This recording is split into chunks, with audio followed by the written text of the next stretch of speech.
I'll tell you what really concerns me about your perspective. I think that there are a lot of genius ideas inside of people who don't have the stomach for conflict and derision. And I think a lot of those people are female. Hmm.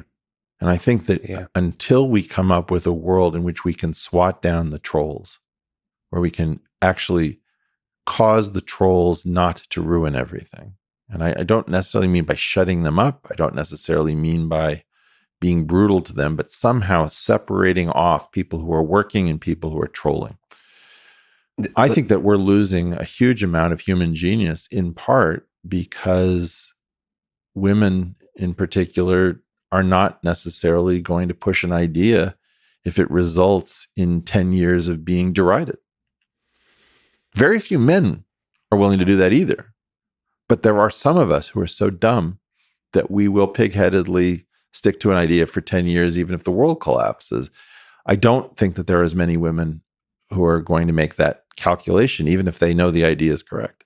And one of the things that I believe technology can help us fight the trolls of all definitions of troll. Like, I believe that a better Twitter can be built.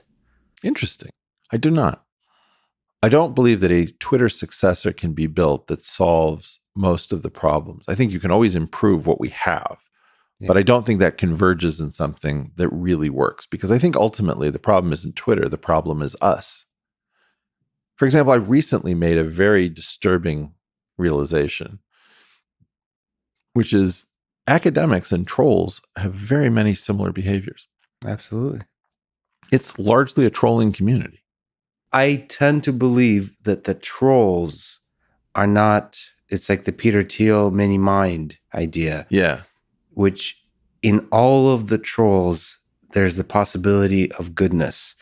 And all you have to do, not all you have to do, what you have to do is create technology that incentivizes them to embrace, to discover, to embrace, to practice the better angels of their nature. And I believe that, like, the people actually want to do that. The trolls is a short-term dopamine rush of childish toxicity that all of us want to overcome. I believe that, like, deep within, we want to overcome that. I try to keep myself from believing what you believe.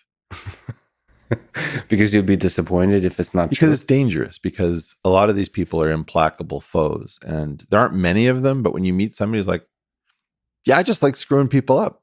I'm here for the pain. I just believe even in them, there's a wonderful book that I'm going to recommend to you, where I hope this comes from. Maybe I've got the source wrong, but in any event, it's a great book called Maximum City, about Bombay. Mm-hmm.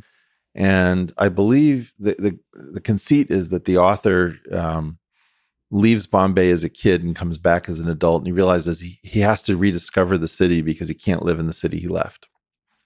So he gets in contact with all of the weird areas of the city, and one of them is the underworld. He hangs out with the police, but in the underworld, he's talking to contract killers. And he says, it's really weird. Everybody pleads for their life right before I kill them. And they always say this thing about, I've got 2 kids at home. He says, never say that to a contract killer, because we have terrible relationships with our parents. Doesn't endear us to you. And I was just thinking, oh, wow. So there's a minus sign in front of that statement. You're sitting there saying, I've got a 3-year-old. It's like, okay, well, I'm going to take this POS out of that kid's life. Maybe he'll have a chance. You don't know how people are wired. And as much as I hate to say it, there are people whose wiring is so disturbing and so different from yours that you will never guess why you can't reach them or how much pleasure they may have gotten, because they may have gone over a point of no return. Nevertheless, you're just a smart guy who is using his intuition to make a hypothesis. You do not know this for sure. Nope.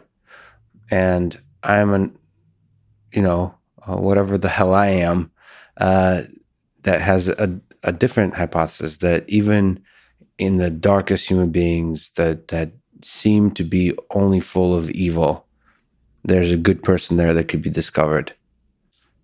And Lex, one of the reasons I love doing your show is that you have these beliefs even as a Russian.